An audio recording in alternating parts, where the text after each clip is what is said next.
Hello and welcome to Rights and Recourse, a program that tackles legal and constitutional issues, bringing you information and analysis. My name is Dumile Matez.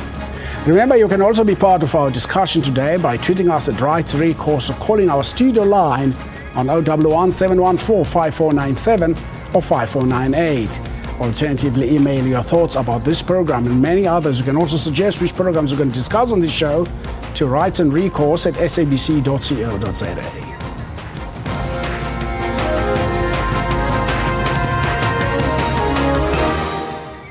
20 years ago, April 15, the first sitting of the Truth and Reconciliation Commission took place at the Victorian-styled East London City Hall. Many people, both in South Africa and abroad, hoped that the Truth and Reconciliation Commission, established in 1996, would uncover the hidden history of South Africa's apartheid past. In fact, most of the three-year mandate of the Commission was ignored behind a facade of time constraints and managerial shortcomings. Some intended investigation never proceeded. Others were bungled. Most importantly, no serious examination was made of the system that gave rise to some of the most horrific racist social engineering of modern times. But first, let's have a look at this insert. Some of that torture, what actually did they do to you?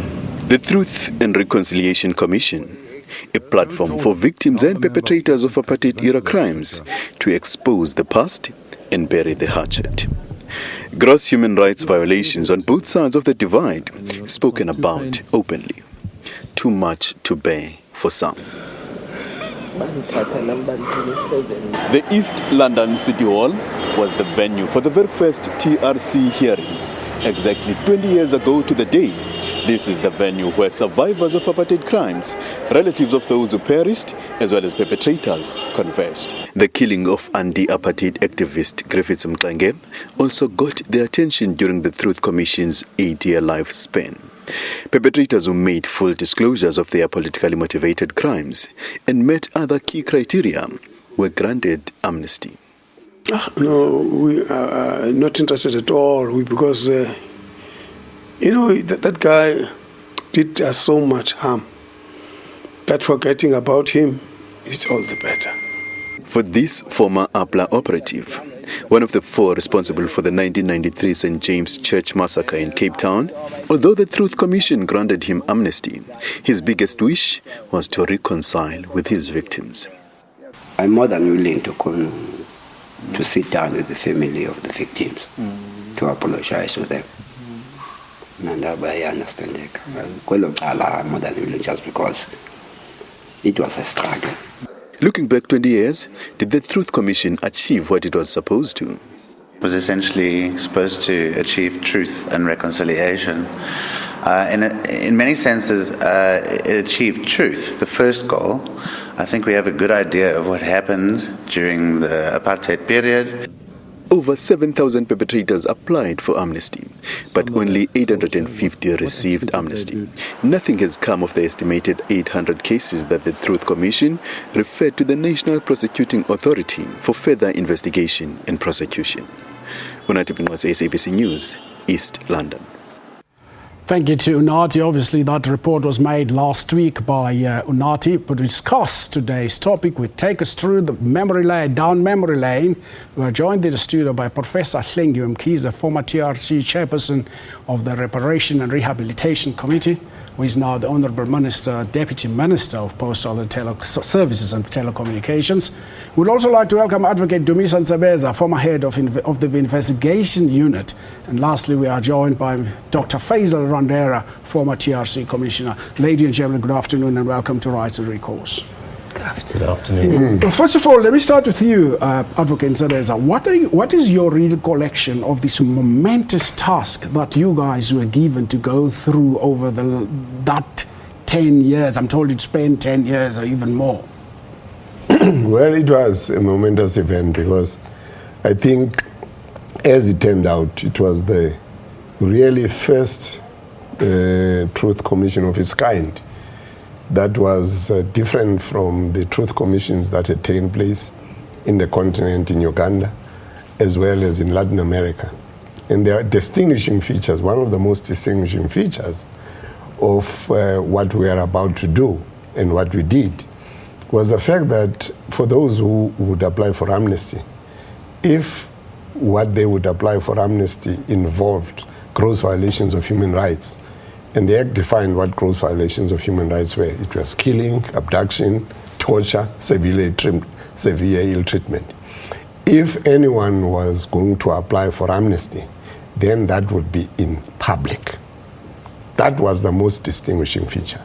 And that's why the Archbishop used to say, amnesty is not cheap. But I'm sure we'll talk about that later on. Professor, what's your recollection? You were in a much difficult position of having to agree on the reparations. Well, I remember when we started, I remember when we had a church service in East London. We used the venue, the Assemblies of God. There had been a case, court application against the Truth and Reconciliation Commission. And that was really a scary moment, even when we went there, because the families who were prominent in this country were opposing the Truth and Reconciliation Commission based on the amnesty clause in our act. That was the Mxenge family, the Steve Biko, Azapo, and the Ribeiro family. And so when we went, I remember very well in that church, we were a little bit, we had our own ambivalence about what was raised. But of course, the judgment has been in favor of the Truth and Reconciliation Commission to go ahead. Judges presuming that the commission will look after victims of gross human rights violations, making reference to the preamble to the Constitution in terms of doing more for those who lost out the most. So those were difficult moments quite early when we were internalizing the intentions of different clauses, saying, are we compromising the cause here? But at the same time, we're all eager and excited about a new South Africa where we had to deal with the past and begin to do the things that all South Africans were aspiring, like to vote, to set up democratic processes, and to really enjoy the freedoms that we have struggled for many years. Dr. Rondera? To me, there's a lot of memories that come back from that first day. I think although we are just celebrating 20 years of the first East London hearing, remember, as the commission, as the 7 commissioners who had been brought together, our first meeting was in December, a few months earlier. There had been no structure to the Truth Commission. We had been given the legislation. Yes, many people will today argue that, of course, there were commissions of a similar type in Chile and Argentina, but our commission was different. There was to be a reparations committee, there was to be an amnesty committee, whereas in other commissions that had not taken place. So within a 3-month period, and I think it's a salutary lesson as we go into local government elections soon, and people keep complaining that service delivery is not taking place, that within a 3-month period, the Commission was able to establish 4 offices across the country. That first hearing, of course, all of us went in with some trepidation, if we were honest with each other, that here was the first opportunity. Rangiwe has already said that there had been court challenges, not only from the Steve Biko family, but also alleged perpetrators were standing up and saying, no, their names could not be mentioned in the hearings. And that was on the eve of that commission. My recollection walking, I unfortunately missed the service, the church service that Rangiwe is talking about. But my recollection going into the city hall on that morning was firstly, well, where are all the people? There weren't that many people coming in initially when we arrived. But then the police came in and with their dogs started sniffing around and making sure that we were going to be safe on that particular day. And very soon the hall was packed to capacity. That was, it was a very exciting moment. We still had to test how truth-telling was to take place because it hadn't been done previously. Victims had not been drawn. I'm intrigued by something that I picked up when I was going through the report. Something that says, apparently the period of looking into human rights violations was set between 1960 and 1994. And somebody would ask you, if the United Nations had declared apartheid something that is heinous against human rights, and I myself as a traditionalist would say to you, I would have wanted to see the perpetrators or the people behind the Nongausa cattle killing be brought forward and tell us why did they, because to me that was genocide. Well, I think it's an impression that needs to be corrected. The Truth and Reconciliation Commission was not set up to investigate the evils of apartheid, though also the evils of apartheid came to be investigated. The mandate period, 1960 and to 1994, is a period of 34 years of declared hostilities between the liberation movement on the one hand and the apartheid regime on the other.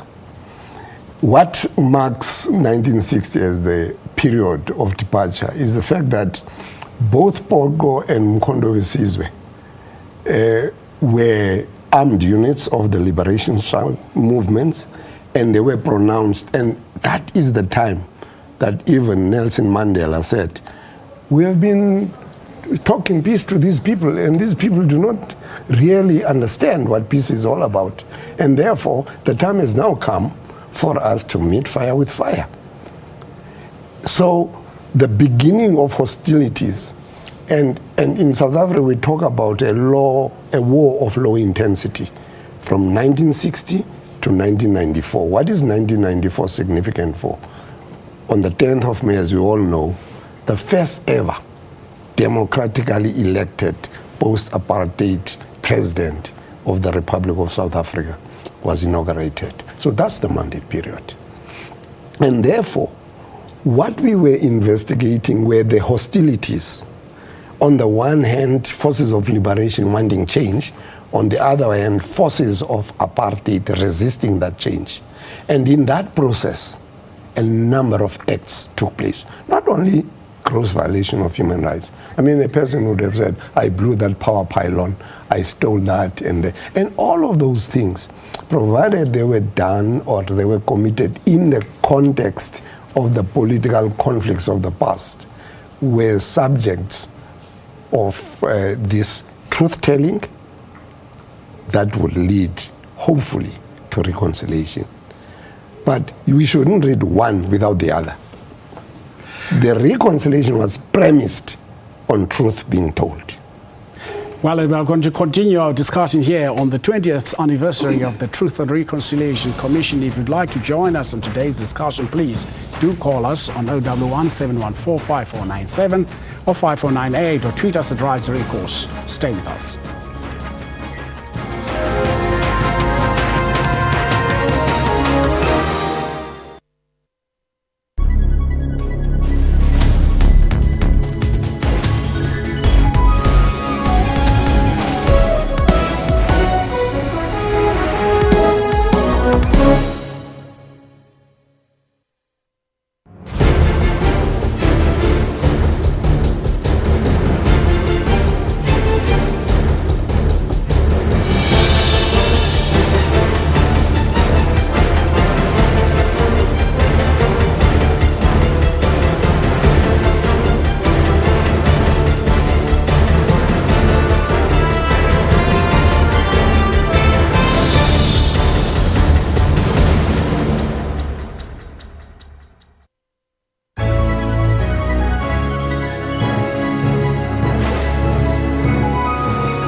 Welcome back to Rights and Recourse as we discuss the 20th anniversary of the Truth and Reconciliation Commission.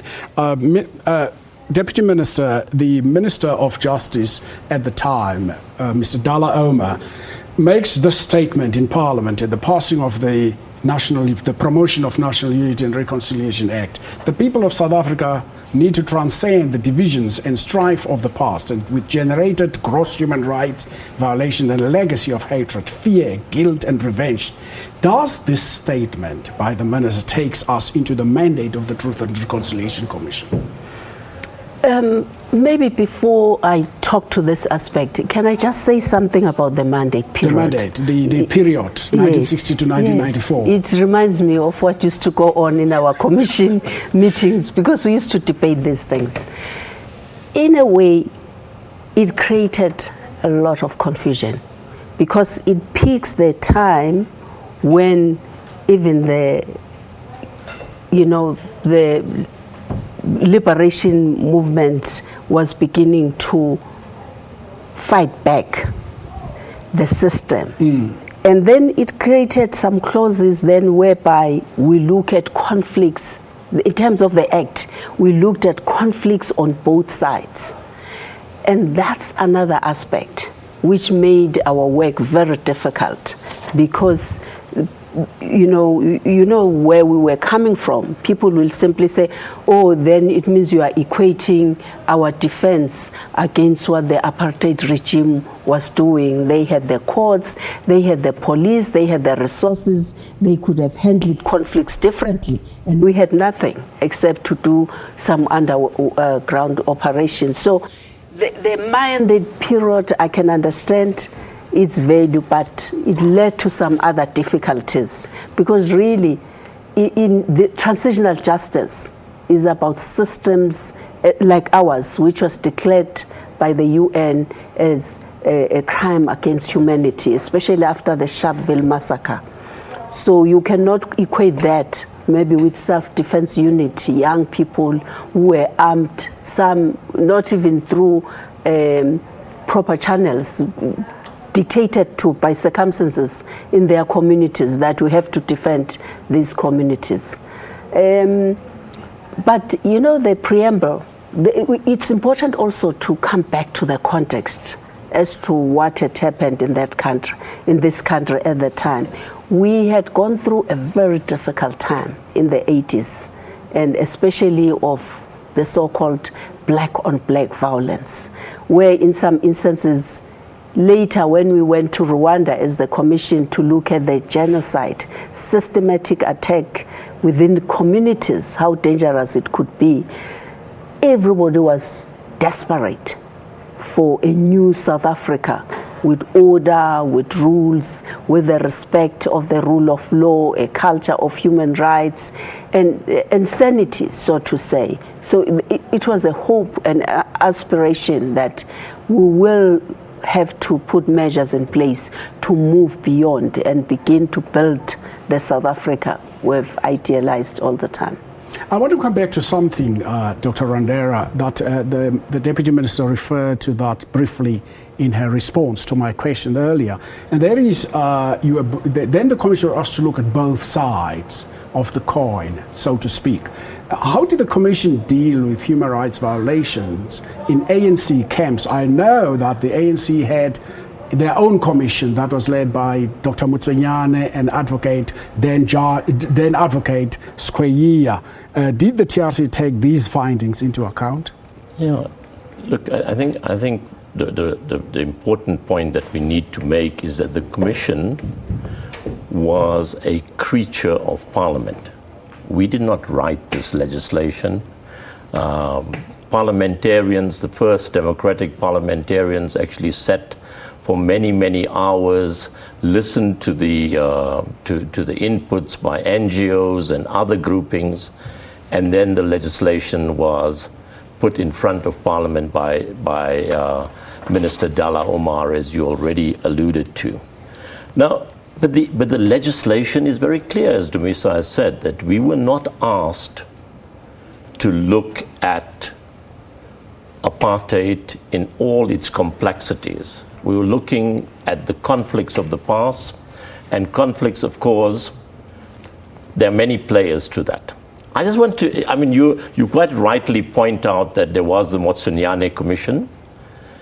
And when our icon, President Mandela, was asked at the end of that commission, what are you going to do about this now that there have been findings against the ANC that took place by the Motsunyane Commission? His response was only a democratic government can actually take that matter further. Now, he wasn't only referring then to the Motsunyane Commission, but of course we'd already, as the Deputy Minister says, there'd been all the conflicts of the past.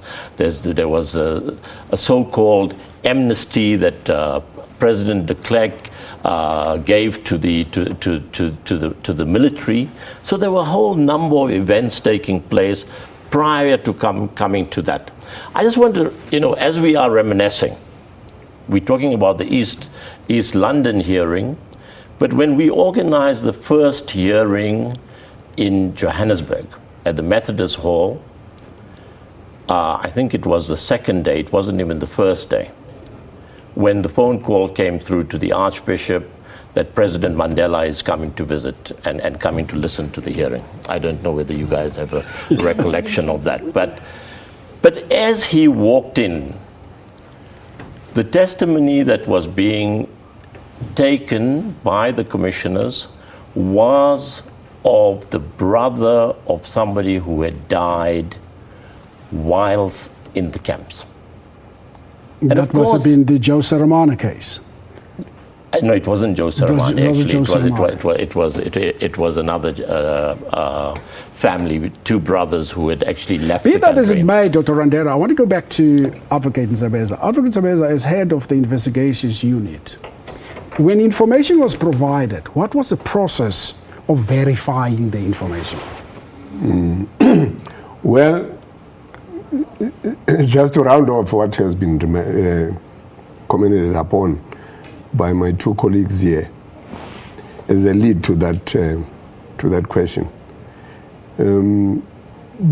what took place in Quadro, as it then was known in Angola, was not just something that was investigated by Dr. Motsunyane and Advocate Temle Square. The president, O.R. Tambo, the then president of the ANC, in 1985, ordered a commission of inquiry, very detailed.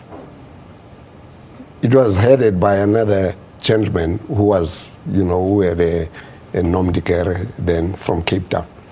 And that is the commission by the ANC that had some of the most damning findings about what took place in Angola. So, this beating about the bush, about excesses that were committed by the liberation movement is not doing the country any good, because we are a country of people where the recipients, Joe Saramane that we have been talking about, is a person who served 8 years in prison in the cause of the African National Congress. The day that he got the details of how his brother was dealt with in Quadro, that's the day that he turned around. Because he could not reconcile a report, not by de Klerk or Buthelezi, who also had their own commission, but by the ANC ordered by Comrade Tambo himself to look.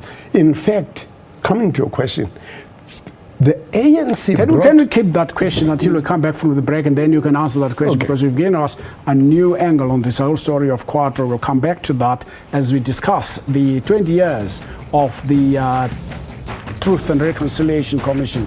Let us take a break now, and when we return, if you'd like to join us in today's discussion, you can still join us on 0117145497 or 5498. Stay with us.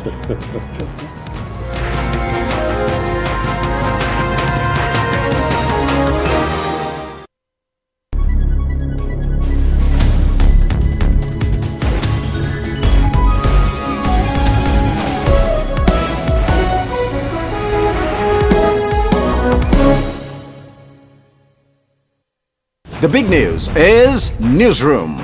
We also stream live on YouTube. Whether you're at home, at the office, or at the gym, wherever you are, Newsroom is right there with you. Bringing you all the latest news, updates, sports, weather, and everything in between. Get all the latest news you need on the go via live streaming on our YouTube channel. That's Newsroom, weekdays at 9 a.m. only on the SABC News Channel.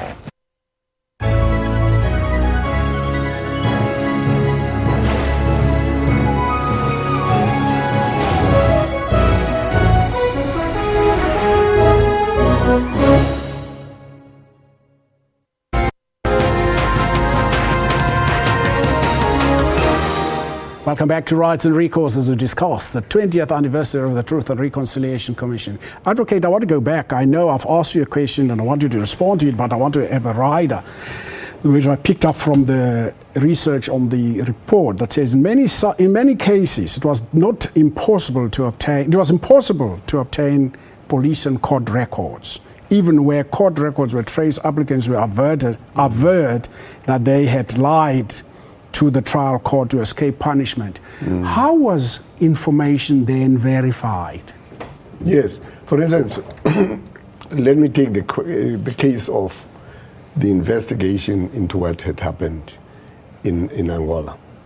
Now, it was going to be difficult to verify that. But to their credit, the ANC brought us all the records, all of them. Affidavit that were taken in the 1985 inquiry. That's why we got to know. So there was no need for my investigators to try and go to Angola and whatever. It was there. Very many records. I mean, we spent time, days, nights on end going through those records. So that's another way of verifying the information that you went to investigate. Another way was to have what became known as Section 29 hearings. Those were hearings that were held in terms of Section 29 of the Act. And in terms of that Act, anyone, including perpetrators, we could call people whom we thought. You could subpoena people. We could subpoena people. For instance, an applicant would apply for an amnesty. And they would have everything on affidavit and would look through this. And in the unit, you would say, no, this guy is lying. There are certain things that they have not, that they have not included. And we would therefore then say, we'll compile everything that we have, which they have not included in the affidavit. We'll send it to them. We'll give them a 13-day period. We'll say, you can bring your lawyer and everybody else. This is what we are going to confront you with. You'd better shape up. And then they would come. And in that confidential hearing, no public, never, we would then interrogate them on the strength of what we had presented to them. In fact, by the time they came, in most cases, we had done more investigation. And we had more. There are recorded cases of people who were trying to apply for amnesty on the basis that they could give us only what they thought we knew. And when they came to the Section 29 hearings, having been told by us that there's more that will get at the hearing, they realized. And some of them would say, please, can we redraw our affidavit so that we can incorporate what you have. So, and you must remember, it's 18 months. We have got to do that within 18 months. So, but that is the way in which we vary. For instance, take the question of people who had been killed and had been buried somewhere, and they had to be exhumed. You see, the national prosecuting authorities now, they have linked with Argentina, who do DNA tests and whatever. We didn't have that facility. But there are cases that are so memorable.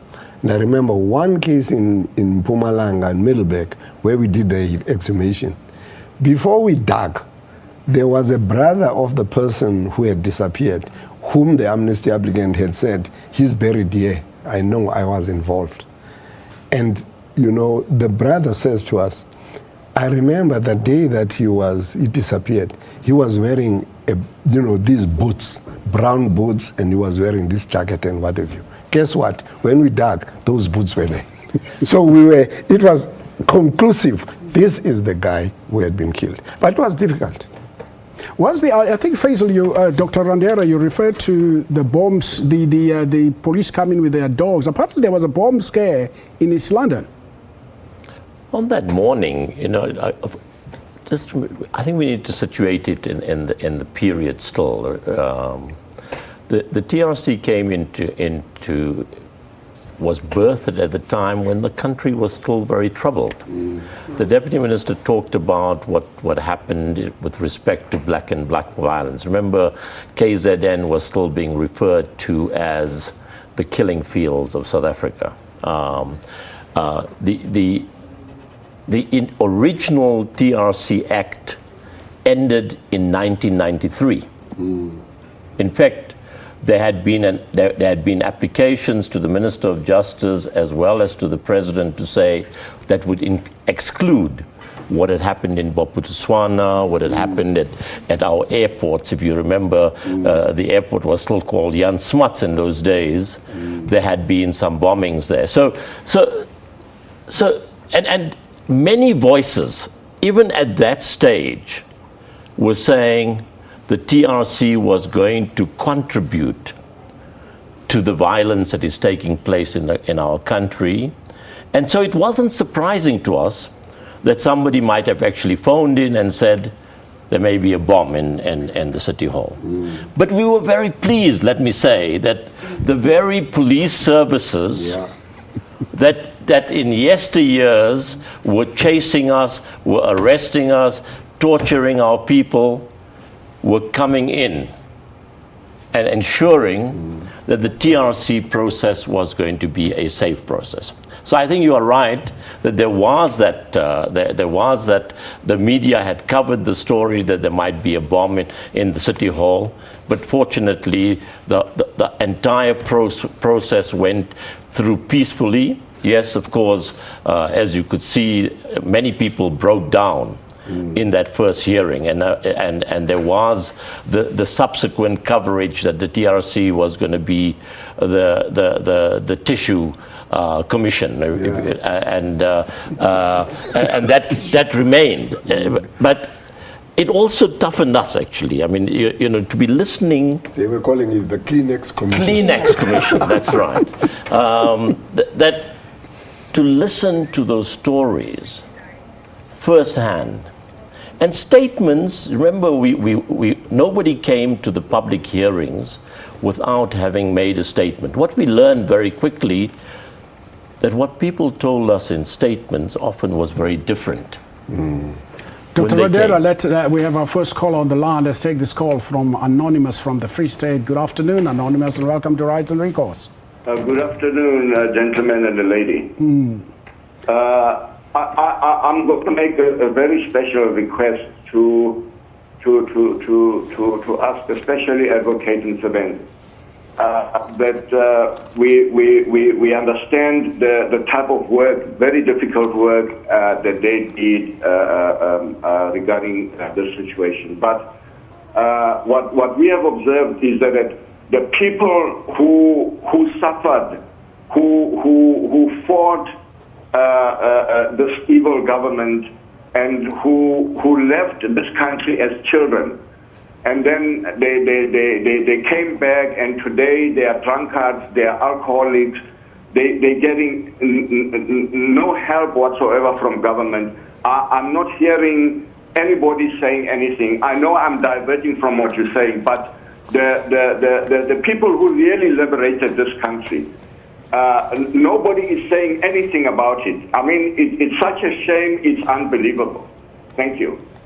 Thank you very much, Anonymous. I think Anonymous there makes reference to a whole lot of people who have said, I think what he said resonates with what a lot of people have said, is we have just left this process of the TRC and not work beyond it. Do you agree? We did not work on the people's mindsets, on the people's psyche around this issue. Probably, Professor. Yeah, maybe I need to say something about the three committees. We've said a lot about the human rights Committee, the Investigative Unit, and the Amnesty Committee. But we also had the Reparations and Rehabilitation Committee. The Commission took an extra... Yes, that responds to the question from Ronald. Yes, the question, because what basically happened is that once the Commission had made findings, in other words, people were identified as victims, then there was a determination as to what would need to be done to promote their healing, rehabilitation, assistance with schooling and health services and so on. And there were quite a number of recommendations, individual reparations in monetary terms. And as far as I know, all the 17,000 who were found to be victims, they have been given their reparations money. But besides that token amount, because it wasn't compensation, it was the acknowledgement of harm suffered. You know, the services that people get free of charge, like health services, educational assistance, including the grants, they emanate from the Constitution in terms of expecting the new government, the democratic government, to meet the needs of the victims. And also our own commission, we recommended specifically free educational assistance, health, assistance with housing, assistance with skills, all the things that today they form the social wage that is going into billions. They are partly to meet the needs of those who have not been irresponsible, have suffered harm through the discrimination and so on. Of course, the Parliament, when they responded to our report, felt that we cannot only look after a few. You'll be creating conflict in communities, those who have made applications, but we should look after the high-risk groups, people in rural areas, women, unemployed youth, taking beyond individual applicants. I would like us to pursue the spot when we come back from the break. If you'd like to join us in today's discussion, you can call us on 011 714 5497 or 5498 or tweet us at Rights Recourse. Well, I'm saying we need to explore this one. Kulumani Support Group has another view about the reparations. We'll come back to that after the break.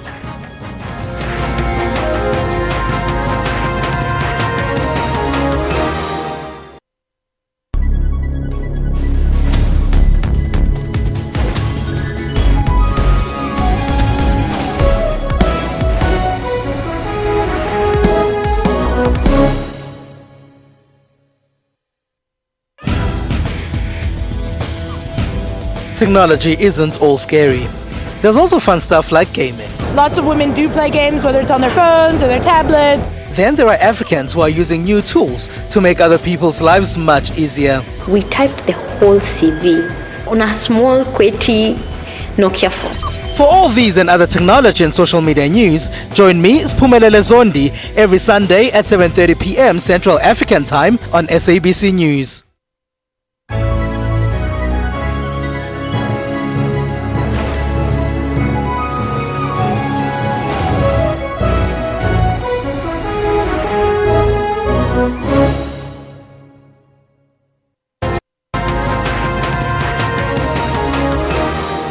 Welcome back to Rights and Recourse as we discuss the 20th anniversary of the Truth and Reconciliation Commission. We're going back to Madame Hlengiwe Mkhize, Deputy Minister of Telecommunications, to tell us about, just to finish off that story about reparations, because I seem to remember in May of 2000, President Mbeki saying in Parliament, quote, I quote, "Honourable members, we must again ask ourselves, what do we understand by reparations?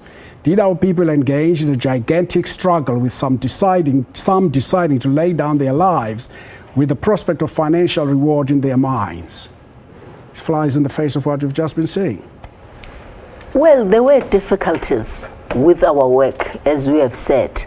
When it comes to reparations, I think the way Parliament debated our report, they had a different perspective. The feeling was that let's not commercialize the pain of our Also, the people. report was not remedial actions. Yeah, let's let's not create an impression today that people who made huge sacrifices, they expected to be paid at the end. But let's understand that there are many others who didn't even apply. They didn't get into the struggle to become poor.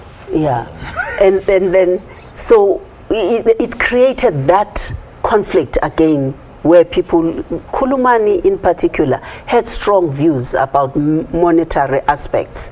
They felt we were too soft to the companies in this country. That's why they had to approach the international court. And also they felt government, the democratic government, didn't give too much energy into the reparations process. Because remember, the commission did what it did. It was not even in our mandate to issue reparations. We were expected to make recommendations. It was only the commission who said, look, morally we cannot justify this. Prof, just only there, we've got another Anonymous on the line. Anonymous, good afternoon and welcome to Rights and Recourse. Anonymous, are you there? Hey. Yes, sir, go ahead. What's your question? Mhlekazi bendicela ukubuza into ezimbini. Eyokuqala, imnceda ngantoni la mama owaswelekela indoda yakhe okanye unyana wakhe aze phaa kwi-Truth Commission kuze ubudisisho lo mntu ambulalayo, and then in detail batsho uba wamtotshara kanjani umntanakhe okanye umyeni wakhe, ambulala xa ugqiba ayombeka phezu kwenkuni amoje. How does it help that person? Sibeki imali aside. And number two, why is SABC refusing those tapes the TRC ukuthi ziphume SABC? Because there were people who were working on a play. They needed some of those tapes, and they were told, they were given instructions because those tapes must not be released. Thank you. Well, that's a loaded question from Anonymous. The question is, what does it help the families of those whose children were killed? Thinking here of the PEPCO 3, the Credo 4, the Simpiwe Ntimkulu case, the Topsy Madaga case, and many other cases whose parents, Sizwe Kondile, were burnt and thrown into the sea. I read in this report that apparently the person who took Sizwe's body was handed over to him in Bronkhorstspruit, took this body to the Komati River into a hole where he knew there was a crocodile and put it in there, shove it in there, and that's how Sizwe was buried. And how does it help the families? Well, there are various ways to I don't know if the correct word is it helps the families. But we had always believed that people need closure. They need to know the truth. As cruelly hard as the truth may be, they need to know the truth. You know, when we went to do the exhumation in Free State of Tohos Khwale's brothers and two other MK operatives, we had been shot near Kala, where I was born, about 18 kilometers between Kala and Elliot. But apartheid system at that time took those bodies and buried them closer to Alwa North in a private farm. Now, just to make sure that there was going to be no trace of these people, de Kock actually wanted no memorials to be, to be engaged in by people commemorating the killing of these people. But the point is, when we dug on the second day and we eventually got, even though it was clear, certainly from Togo's Khwale's brother, that he had been shot because the skull had a hole between the eyes. That is where he was, and it could only have been execution style, because the photographs that the investigative unit had brought had shown him manacled with his hands manacled behind his back. Now, how do you mangle a person who's alive, and then the next thing they get shot between their eyes? So that person was captured before, and instead of being arrested and kept, he was killed and executed. That's the conclusion we came to. But to answer your question, it was one of the funniest things, because there was a mixture of joy and sorrow. The families were there with us. The moment we were told by Dr. Boda, was the pathologist conducting the exhumation, he says, I found the remains. There were claps, ululations, and what have you. I mean, you would have thought that this is a celebration.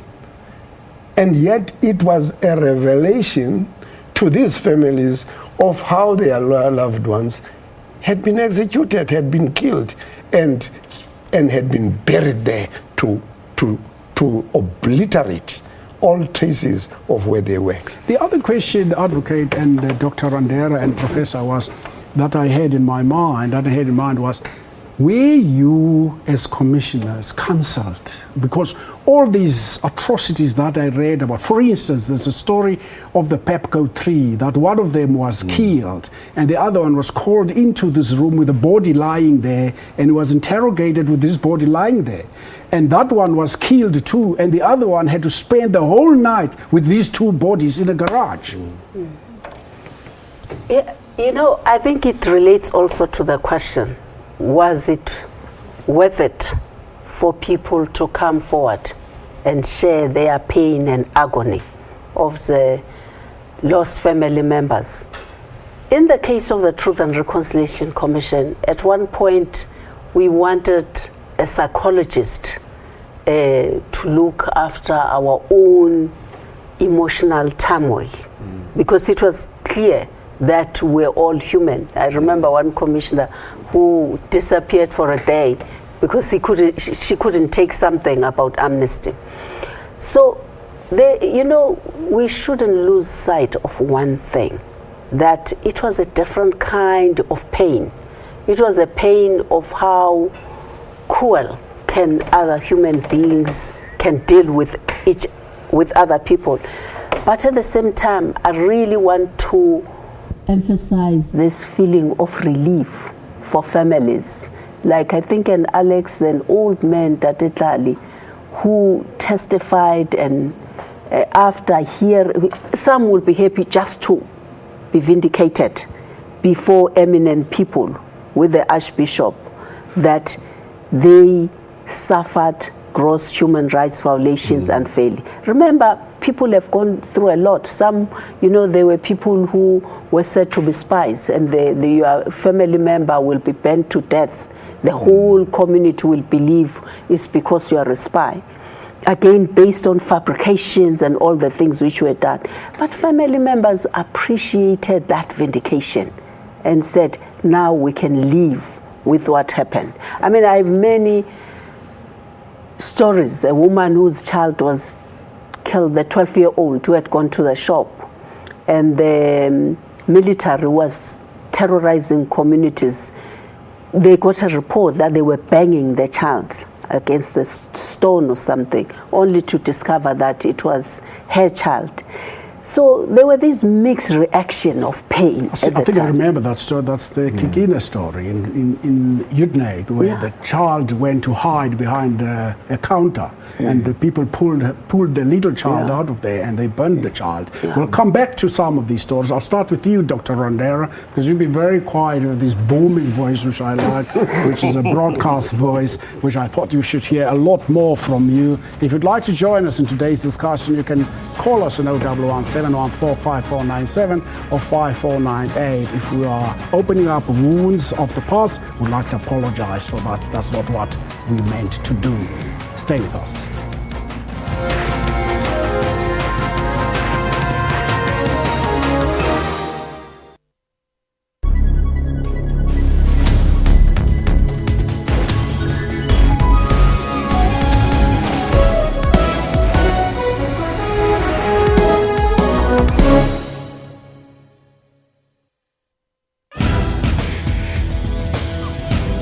Technology isn't all scary. There's also fun stuff like gaming. Lots of women do play games, whether it's on their phones or their tablets. Then there are Africans who are using new tools to make other people's lives much easier. We typed the whole CV on a small QWERTY Nokia phone. For all these and other technology and social media news, join me, Spumelele Zondi, every Sunday at 7:30 p.m. Central African Time on SABC News.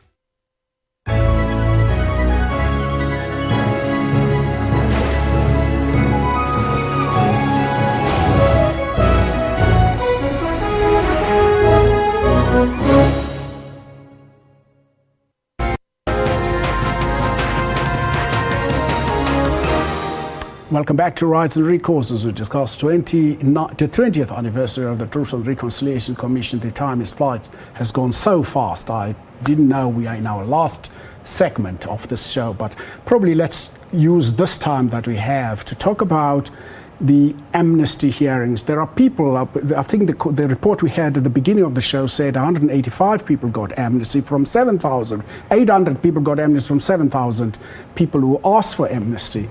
And we also understand that about 300 people are supposed to be prosecuted by the National Prosecuting Authority. And we hear most of those people have not been prosecuted. I'm going to ask, Tumisa's going to come in on that one. But before, let's again just position this. One of the big controversies around truth commissions is around amnesty or even the truth-telling process.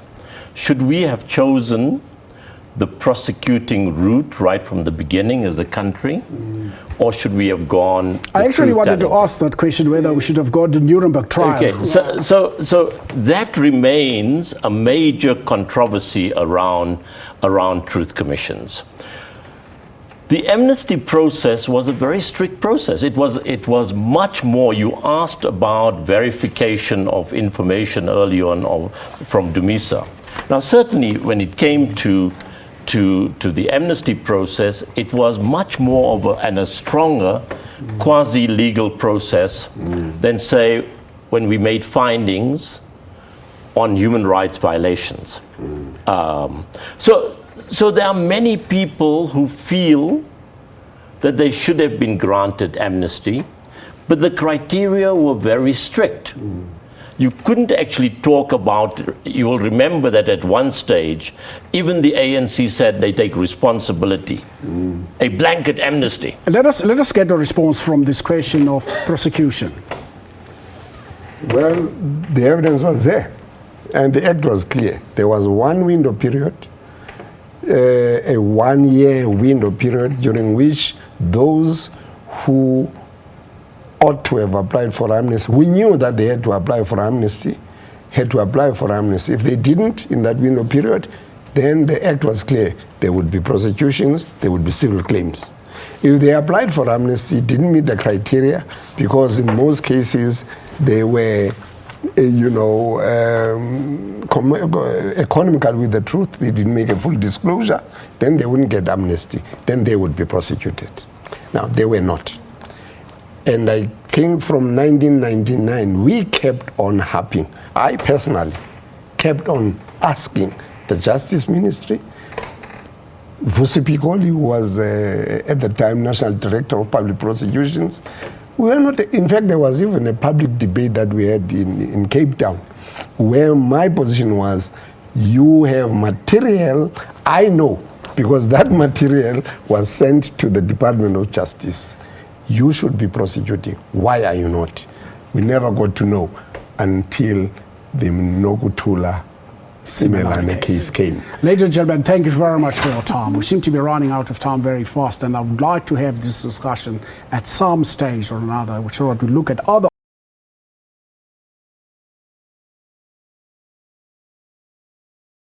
aspects of Judge Marvin Frankel, who writes, and I quote, A nation divided during a repressive regime does not emerge suddenly united when the time of repression has passed. The human rights criminals are fellow citizens living alongside everyone else, and they may be very powerful and dangerous. If the army and the police have been agencies of terror, the soldiers and the cops aren't going to turn overnight into paragons of human rights. This has been Rights and Recourse. This program is repeated at 5 on Monday morning. From all of us at the studio, thank you to our guests and goodbye.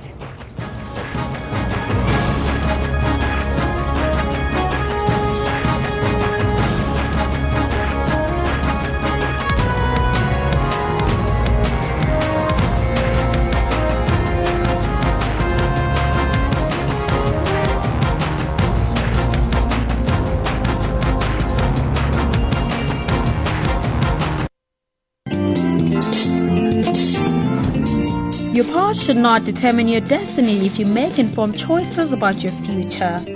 I made a choice to leave the drugs, stop selling drugs, and going back to school. Upilong Unleashed is a chef who discovered his talent from doing cooking chores. When you look at the church, there was chores that you have to do, and mine was cooking.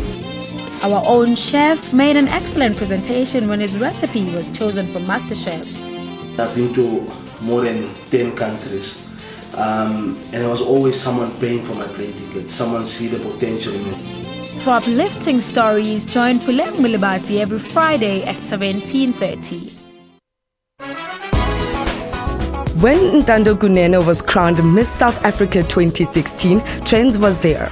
And willing to give of her time and expertise to make a meaningful difference in the lives of South Africans. A leading South African film director, Anand Singh, received a Lifetime Rapid Lion Award. What started as an animation thesis ended up at the Cannes Film Festival. I wanted to go for like a Pan-African, idea because I wanted to have like a little piece of every culture. Join Refulo Muilwa every Friday at 9 p.m. on Trends. News Today keeps you informed with news locally and around the world. When Judge John Hlophe challenged the Supreme Court of Appeal when it sent the matter back and said that there must be an inquiry set up. We unpack business news. There's an increase in general inflation in the country. We give you up-to-date news of the day. The drugs were seized at several locations in Sydney, including a shipping container sent from Hong Kong. Police saying it's the largest haul of illicit drugs in 2 years. We round up sports news. Kotata, tell me about the legacy that you would like to build and be remembered for. Trying to get my foundation running, which is going to focus on, all the sport, doesn't matter disability or able body. So, I'm passionate about sports. Stay informed every Monday to Friday from 3 to 5:30 p.m. CAT. SABC News. The big news is Newsroom. We also stream live on YouTube. Whether you're at home, at the office, or at the gym, wherever you are, Newsroom is right there with you. Bringing you all the latest news, updates, sports, weather, and everything in between. Get all the latest news you need on the go via live streaming on our YouTube channel. That's Newsroom, weekdays at 9 a.m. only on the SABC News Channel. A very good afternoon. You're watching the Midday Report. Lunchtime news amplified. But for now, this is what they call home.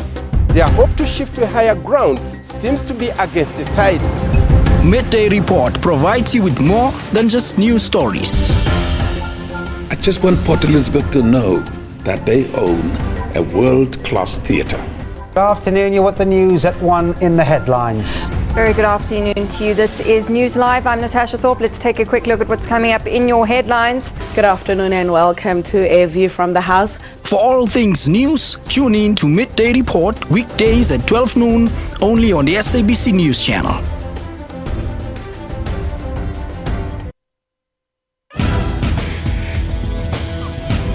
Technology isn't all scary.